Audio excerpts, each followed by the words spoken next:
네, 그래서 오늘도 오후 예배 시작하도록 하겠습니다. 기도하겠습니다. 하나님 아버지 감사합니다. 우리를 하나님께서 이 땅에 보내주시고 또 주님의 온전한 뜻을 알게 하시고 완전을 향해 나아갈 수 있도록 우리를 성령께서 이끄시니 감사드립니다. 하나님께서 오늘도 교회를 사랑하시고 교회에 함께 하시는 줄로 믿습니다. 이 시간도 주님의 말씀이 우리 가운데 임합니다. 그 말씀을 분석하고 받아들일 때 하나님의 뜻을 알 수 있는 지혜의 영으로 함께하여 주시옵소서. 감사드리며 예수님의 이름으로 기도드립니다. 아멘. 예, 우리 하나님 말씀 함께 보시겠습니다. 요한복음 13장 26절부터 32절까지입니다. 주보에는 30절까지라고 했는데 32절까지 말씀을 교독하도록 하겠습니다. 예수께서 대답하시되 내가 떡 한 조각을 적셔다 주는 자가 그니라 하시고 곧 한 조각을 적셔서 가롯 시몬의 아들 유다에게 주시니 조각을 받은 후 곧 사탄이 그 속에 들어간지라. 이에 예수께서 유다에게 이르시되 내가 한 일을 속히 하라 하시니. 이 말씀을 무슨 뜻으로 하셨는지 그 앉은 자 중에 아는 자가 없고 어떤 이들은 유다가 돈꾀를 맡았으므로 명절에 우리가 쓸 물건을 사라 하시는지 혹은 가난한 자들에게 무엇을 주라 하시는 줄로 생각하더라. 유다가 그 조각을 받고 곧 나가니 밤이더라. 그가 나간 후에 예수께서 이르시되 지금 인자가 영광을 받았고 하나님도 인자로 말미암아 영광을 받으셨도다. 만일 하나님이 그로 말미암아 영광을 받으셨으면 하나님도 자기로 말미암아 그에게 영광을 주시리니 곧 주시리라. 아멘. 네, 오늘 이렇게 말씀 보시면 이제 26절부터 30절 말씀인데 오늘은 대략 한 3가지 정도의 주제가 이 속에서 발견이 되게 될 것 같습니다.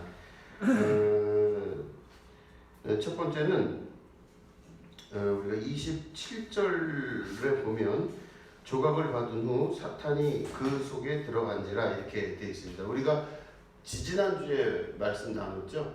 그 사탄이 무엇인가 봤을 때 그 성경의 전체적인 기조는 사탄은 생각이에요. 그래서 성경을 이제 찾아보지는 않겠습니다. 지지난주에 한 거기 때문에 아마 기억하실 줄로 생각을 하고, 그래서 성경에서 바라보는 사탄이라고 하는 존재는 바로 뭐냐면 사람 안에서 역사하는 생각이에요. 그리고 그 역사하는 생각이 힘을 가지고 있어서 그 사람이 죄를 짓게끔 만들어요. 그래서 뭐 예를 들어서 아나니아와 삽비라가 그 땅을 판 돈을 가지고 하나님께 이제 헌금을 하려고 왔는데 그걸 속여요. 그랬더니 베드로가 아나니아와 삽비라를 향해서 이제 사도행전에 보면 네 속에 사탄이 가득하도다 이렇게 표현을 합니다. 그런데 사탄이라고 하는 건 결국에는 사람 안에 있는 육신의 생각을 말해요. 그래서 꽉 차 있습니다. 그러니까 그게 내 안에서 선한 내 자아 안에서 나오는 생각이 아니라 악한 마귀 사단의 영이 그 안에 생각을 집어넣어서 그 씨가 뭐 들어온지도 모르게 같이 자라고 있다가 나중에 이제 사람의 생각을 결정하게 만들고 결단하게 만들어요. 그래서 결론을 짓게 만듭니다. 그래서 사탄은 사람의 생각 가운데서 역사하는 힘이다 이렇게 보시면 돼요. 그래서 여기서 보니까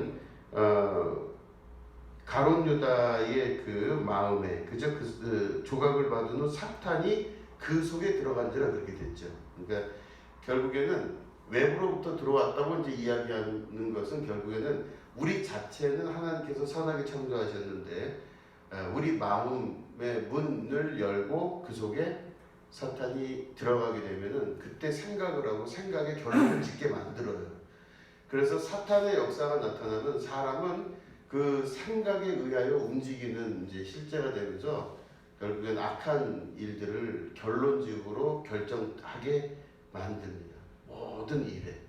그래서 하나님의 뜻에 반대하는 건 내가 하는 것 같지만 실제로는 내 안에 꿈틀대고 있는 생각의 힘들이 하나님의 역사에 반대되는 일들을 하게 되어 있어요. 그래서 자기 자신을 끊임없이 기도 가운데 관찰을 해야 됩니다. 왜? 이 생각이 어디서 나온 거지? 왜 내가 이 생각을 하지?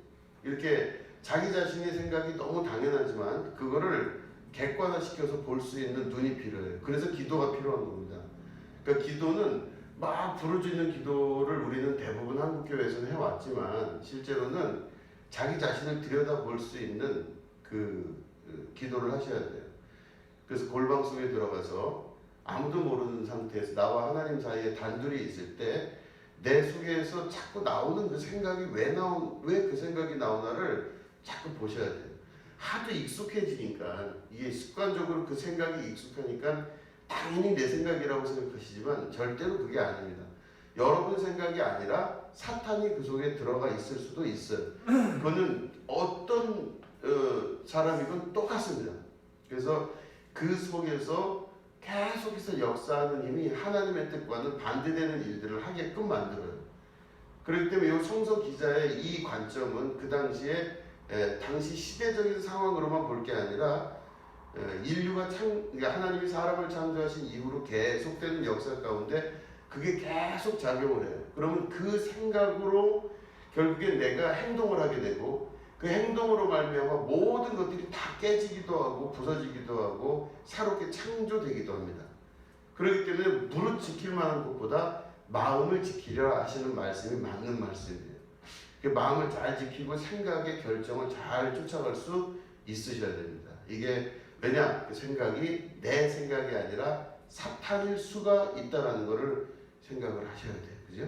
예, 그걸 돌아볼 수 있으셔야 됩니다. 그래서 결국에는 27절에 보니까 조각을 받은 다음에 가룟 유다의 마음에 사탄이 들어가서 이제 들어갔는데 예수님께서 유다에게 이르시되 내가 하는 일을 속히 하라 이렇게 말씀을 하십니다. 자 보시면 근데 이제 문제가 뭐냐면 이제 제가 주보에는 잠깐 적어놨지만 28절에 보니까 이 말씀을 무슨 뜻으로 하셨는지 그 앉은 자 중에 아는 자가 없고 이렇게 돼 있어요. 그러니까 문장을 보시면 여러분 우리가 28절에 이 예수님이 유다에게 지금 그랬죠. 27절에 네가 하는 일을 속히 하라 그러셨어요. 예수님이. 근데 바로 그 다음 절인 28절에 보니까 이 말씀을 무슨 뜻으로 하셨는지 아는 자가 그 앉은 자 중에 아는 자가 없다고 돼 있죠. 근데 여러분 보시면 그 위에 22절부터 우리가 쭉 보시면은 제자들이 서로 보며 누구에게 대하여 말씀하신지 의심하더라 하고 이미 의심을 하고 있었어요. 누군가 나를 팔 거라 하시는 예언을 하실 때 제자들이 의심을 한 상태에서 23절에 예수의 제자 중 하나 곧 그가 사랑하시는 자가 예수의 품에 의지하여 누웠는지라 베드로가 머리짓을 하여 말하되 말씀하신 자가 누구인지 말하라 하니 그랬죠. 그러니까 베드로가 요한에게 예수님을 팔 자가 지금 누구냐고 요한에게 물어보는 거예요. 지금 예수님에게 한번 물어보라고 지난주 말씀대로. 그럼 이미 누군지를 아는 거예요. 그럴 때 예수님이 공개적으로 말씀하시기를 요한에게 말씀하시기를 26절에 내가 떡 한 조각을 적셔다 주는 자가 그니라 이렇게 말씀을 하셨어요. 그러면 그 말은 그 중에 누구든지 한 명은 안다는 얘기잖아요. 최소한 요한은 알 거고 자기가 질문한 거에 대한 대답을 예수님이 하신 거잖아요. 그런데 이 성서 기자인 요한은 뭐라고 적었어요? 28절에 이 말씀을 무슨 뜻으로 하셨는지 그 앉은 자 중에 아는 자가 없고 이렇게 되어 있어요. 이 말은 여러 가지 해석이 분분하긴 하지만 삽입된 구절이라고 우리가 이해를 할 수 있습니다. 그 말은 성경이 그 당시에 쓰여졌을 때 이 성경이 요즘같이 출판이 잘 돼가지고 막 책으로 나오고 오타가 수정이 되고 뭐 이래서 책이 나오고 여러 명이 그걸 보고 뭐 이렇지를 않았어요. 고대에는 그 책이 쓰여진 다음에 혹은 서신이 쓰여진 다음에 그게 옮겨지는 과정 중에 오탈자가 있을 수도 있고 또는 뭐 양피지 같은 데 적었을 경우에는 이렇게 없어지는 부분도 생깁니다. 그럴 때 지금 이 요한복음이라는 성경을 대략 요한복음이 쓰여졌던 시기가 AD 90여 년, 그러니까 98년에서 넘어오는 뭐 한 103년까지도 바라봐요. AD. 그럼 예수님 부활하신 다음에 대략 70년 정도 흐른 다음에 이게 쓰여졌다고 보는데 이 요한복음이 쓰여지는 그 시기보다도 200년이나 뒤가 됐을 때 이 요한복음이 성경의 정경으로 안착을 해요.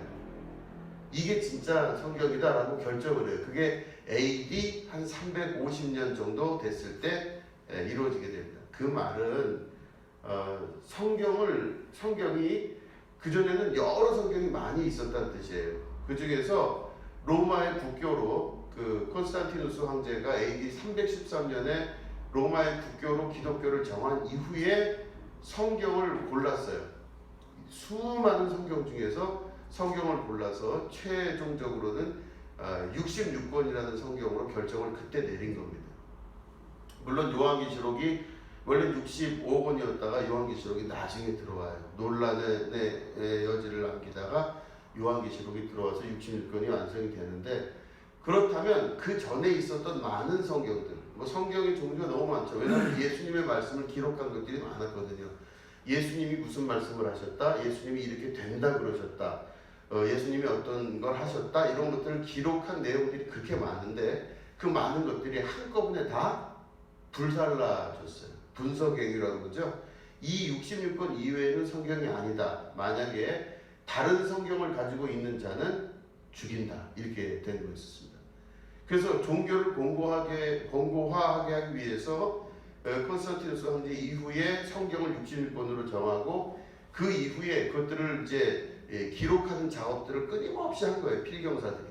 그런데 중간 문제가 뭐냐면은 이 장과 절도 나중에 나눠진 거거든요. 이거 쭉 오다가 보니까 중간에 이렇게 빈 부분들이 생깁니다. 이게 지워진 거예요. 지워지거나 낡아서 없어질 수도 있고, 또 기록을 한 사람 자체가 이 기록이 오타가 날 수가 있어요. 잘못된 기록으로 들어갈 수가 있습니다.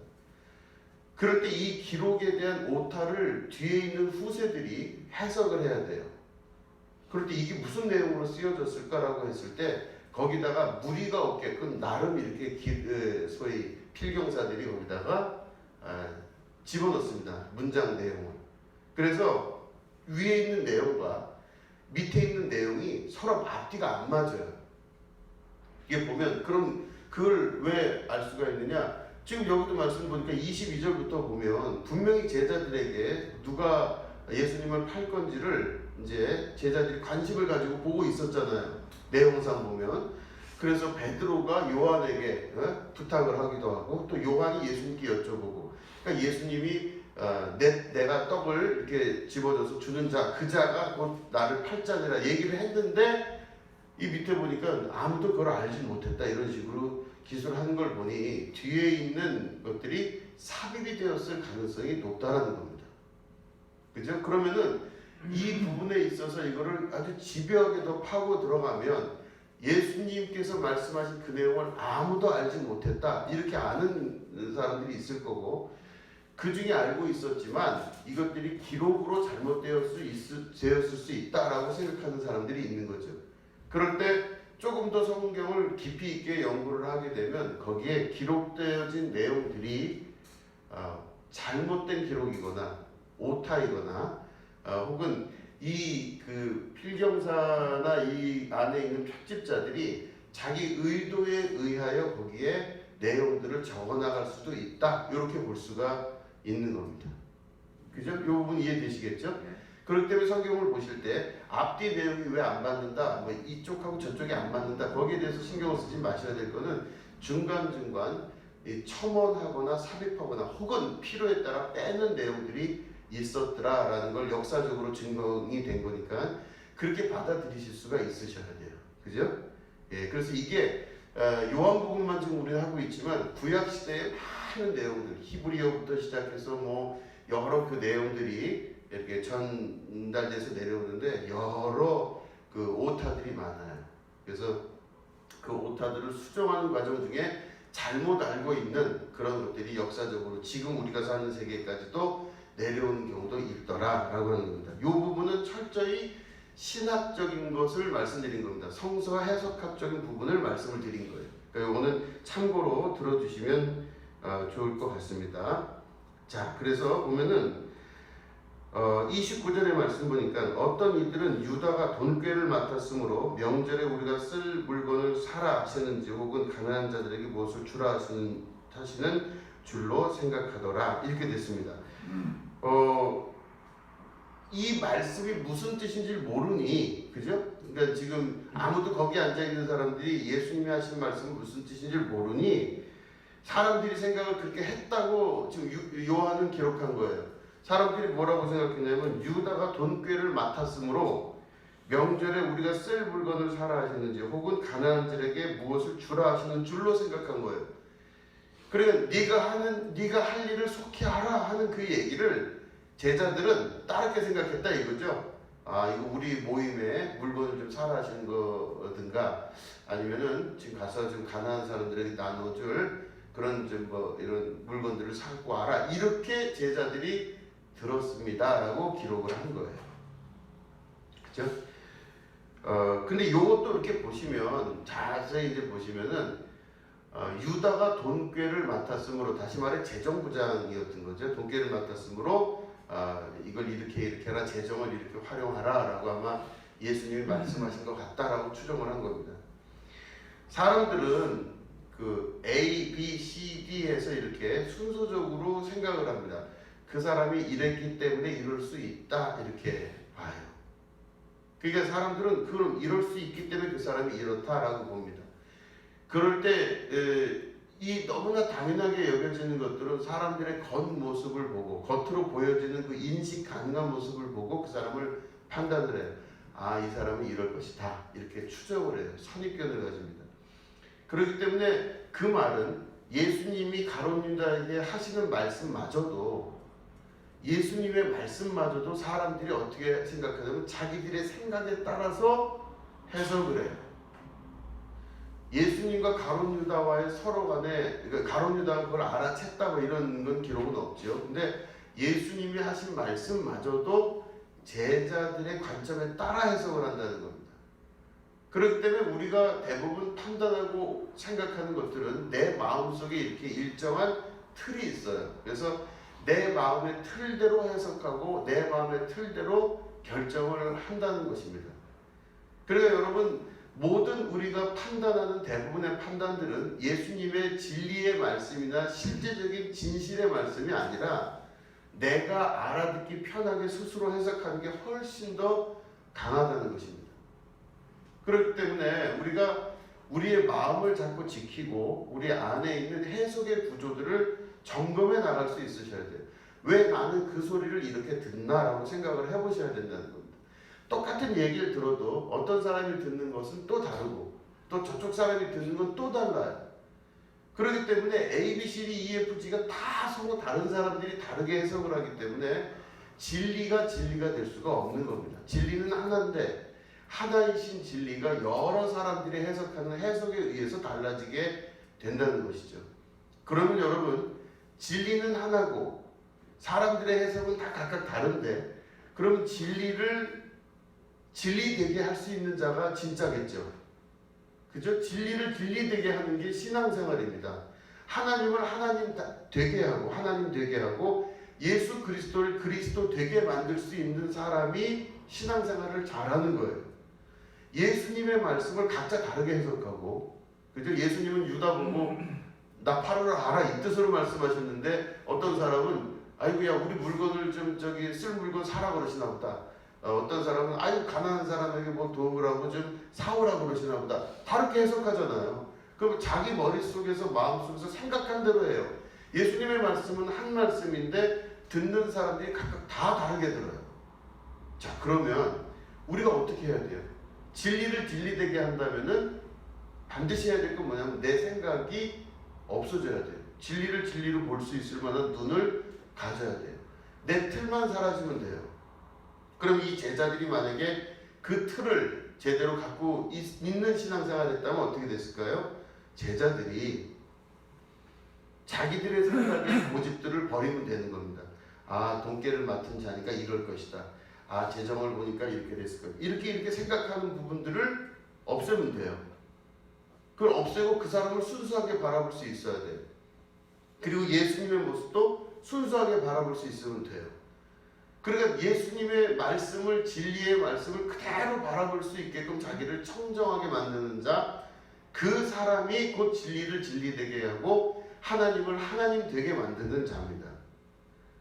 그렇기 때문에 하나님을 하나님 되게 만들 수 있도록 함께 기도하고 그 일을 향해 나아간다는 것은 자기가 가지고 있었던 생각과 아집과 고집을 버릴 수 있도록 끊임없이 독려를 해야 된다는 겁니다. 그죠? 자기 생각이 맞다라고 여기면서부터 그 내 틀 안에서 모든 걸 해석을 하면요, 하나님이심에도 불구하고 하나님이 안 돼요. 예수님이 그리스도이심에도 불구하고 그리스도가 될 수가 없어요, 그 사람에게는. 그러니까 많은 사람들이 예수님을 쫓았지만 그 많은 사람들이 예수님을 쫓았는데 왜 예수님을 끝까지 못 쫓았느냐? 자기가 너무 강한 거예요. 어떤 사람이 볼 때는 예수님은 단순히 마술사 같은 사람인 것 같기도 하고, 어떤 사람이 볼 때는 저 예수님이 뭐 병거치로 돌아다니면서 사람들 모아서 돈 받는 사람 같기도 하고, 어떤 사람이 볼 때는 저 사람은 이스라엘을 해방시키기 위한 해방군 같기도 하고, 어떤 사람이 볼 때는 예수님은 그냥 목수의 아들인데 저기 좀 정신이 이상한 것 같다 이렇게 볼 수도 있는 거고. 그러니까 각자 보는 거에 따라 그 관점이 다 다르다니까요. 근데 진리이신 예수님은 한 분이시고 그분의 행하신 분도 똑같은데 그걸 바라보는 사람들의 시각에 따라 어떤 사람들은 멀리 떠나가고, 어떤 사람들은 멀리서 구경하고, 어떤 사람들은 가까이 와서 예수님의 옷자락이라도 붙들고 만지려고도 하고, 서로 다 다른데 신앙생활을 진짜 한다는 것은 내 생각의 범주를 벗어나서 진리를 진리답게 볼 수 있도록 내 눈과 마음과 영혼을 깨끗하게 만들 수 있는 자가 하나님의 나라를 볼 수 있는 자가 되는 겁니다. 마음이 청정한 자는 복이 있나니 저희가 하나님을 볼 것이요 그러셨어요. 깨끗하게 그 진리되게 볼 수 있으셔야 돼요. 대부분 다 똑똑하다고 스스로 여기는 아는 사람들이 예수님을 볼 수 없어요. 못 봐요. 똑똑할수록 진리가 잘 안 돼요. 희한하게. 그죠? 그런데 십자가를 쫓아가는 자들은 대부분 미련한 자들이라고 여겨지는 자예요. 왜냐하면 자기 생각을 내려놓고 그대로 십자가를 볼 수 있는 자니까 청정하기 때문에 하나님을 볼 수가 있습니다. 우리가 그렇게 하는 게 신앙생활이에요. 그게 아니고 온갖 지식만 잔뜩 머릿속에 있으면 그 머릿속에 있는 지식으로 말미암아 예수님이 가려지고 못 보게 돼요. 아무것도 되는 일이 없어요. 평생을 신앙생활해도 되는 게 하나도 없는 겁니다. 근데 내가 정말 순진하고 순수하게 하나님을 믿고 의지하고 그 말씀대로 정말로 살아가고 정말로 청정한 마음을, 깨끗한 마음을 가지고 있다 그러면 하나님이 그 삶을 통해 하나님의 나라를 진짜로 이루어 가신다는 거죠. 그죠? 요 안에서 우리가 그런 말씀들을 찾아낼 수가 있습니다. 자, 이제 그러면 마지막입니다. 32절 말씀 우리가 읽으셨죠? 그죠? 31, 32절 보면 제가 다시 읽어보겠습니다. 그가 나간 후에 예수께서 이르시되 지금 인자가 영광을 받았고 하나님도 인자로 말미암아 영광을 받으셨도다. 만일 하나님이 그로 말미암아 영광을 받으셨으면 하나님도 자기로 말미암아 그에게 영광을 주시리니 곧 주시리라. 아멘. 이렇게 말씀을 하고 있어요. 기록된 걸 보면 기록자는 당연히 요한이죠. 근데 이걸 기록했을 때가 어떠냐면 가룟 유다가 예수를 팔려고 나간 거죠. 지금 막 나갔어요. 그죠? 여기 보니까 30절에 유다가 그 조각을 받고 곧 나가니 밤이더라 이렇게 돼 있잖아. 유다가 딱 나갔는데 바로 그 다음에 30절에 나간 거 설명하고 31절에 예수님이 지금 인자가 영광을 받았고 하나님도 인자로 말미암아 영광을 받으셨도다 그랬어요. 자, 이게 무슨 뜻일까요? 유다가 지금 예수님 팔려고 딱 나간 그 순간 하나님이 영광을 받으셨고 인자도 영광을 받았대요. 무슨 뜻일까요? 유다가 팔려고 나갔는데 영광을 받으셨대요. 요게 아주 헷갈리는 겁니다. 아니 도대체 유다가 예수님 팔려고 나간 그 순간 뭘 그렇게 영광스러웠을까? 자, 그런데 우리가 한 3, 4주 지금 계속 연속적으로 좀 이제 그 성경에 관한 저자에 관한 얘기를 계속 하는데 저자가 요한이지 않습니까? 요한이 지금 어떤 시각으로 이걸 보고 있냐가 중요한 거겠죠. 이건 바로 뭐냐면 예수님을 팔려고 유다가 딱 나갔는데 예수님 말씀하시길 인자가 영광을 받았다. 하나님도 지금 영광을 받으셨다 그런 거예요. 그건 뭐냐면 자, 제가 말씀드린 대로 예수님 이전에는 율법이 모든 것들을 좌지우지했습니다. 율법. 그리고 예수님 이후에는 생명의 성령의 법이 이제 그 일을 하시기 시작해요. 그 법이 바뀌었어요. 물론 율법대로 사는 존재들이 있고 예수님 믿고 생명의 성령의 법과 죄와 사망의 법에서 해방된 법으로 사는 사람들이 있습니다. 그런데 율법은 뭐라고 그랬죠? 목표가 그 사람의 죄를 드러내야 돼요. 율법의 목표는 그 사람이 하여튼 조금이라도 그 사람 속에 있는 죄를 드러내야 됩니다. 근데 생명의 성령의 법은 그 사람 속에 죄는 보질 못해요. 의로움만 봐요. 무슨 죄를 졌어도 그 사람 안에 있는 작은 겨자씨만한 믿음을 보게 되는 게 생명의 성령의 법이에요. 사랑의 법이죠, 결론은. 그걸 찾으려고 무던히 노력하세요. 그러니까 내 아들이 죄를 졌대요. 내 딸이 죄를 졌대요. 그런데 내 아들, 딸들이 죄를 잡고 막 끌려가고 있는데 부모는 어떤 마음이죠? 야, 저 죽여요! 이러지 않잖아요. 어떻게든지 간에 우리 아들, 딸이 잘못되지 않은 거 하나를 찾으려고 그러는 게 부모의 심정인 것처럼 하나님의 마음이 아버지의 마음으로서 아버지 된 그 법으로 우리를 보시는 게 이게 생명의 성령의 법이에요. 근데 여기 요한은 지금 그 시각이 어떤 시각이냐면 아직까지는 생명의 성령의 법이 아니라 율법에 붙들려 있던 사람인 것 같아요. 그러니까 보니까 유다가 딱 죄를 졌죠. 지금 죄를 나가면서 죄를 짓게 되는 거잖아요. 예수님 팔리려고 지금 나가는 거잖아요. 그런데 그걸 딱 보고 나간 후에 지금 인자가 영광을 받았다 그래요. 그럼 다시 말해 유다가 죄를 지러 나간 그 순간에 유다의 죄는 확실히 드러난 거예요. 이제는 이 자리를 떠난 자가 된 거예요. 그러고 나서 유다는 죄인이 됩니다.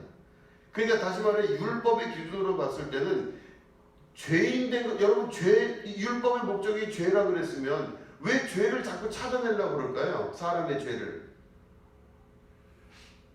왜 죄를 찾냐면요. 그 사람이 죄인이 되면요. 그 사람이 죄인이 됐다는 걸 증명함으로 말미암아 하나님이 의롭다고 하는 것. 하나님이 영광받기 합당하신 분이라는 게 증명이 되는 거예요.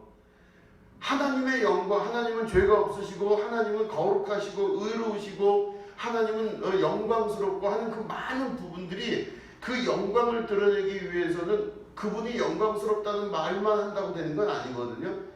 상대 비교를 통해서 하나님의 영광이 드러나는 거예요.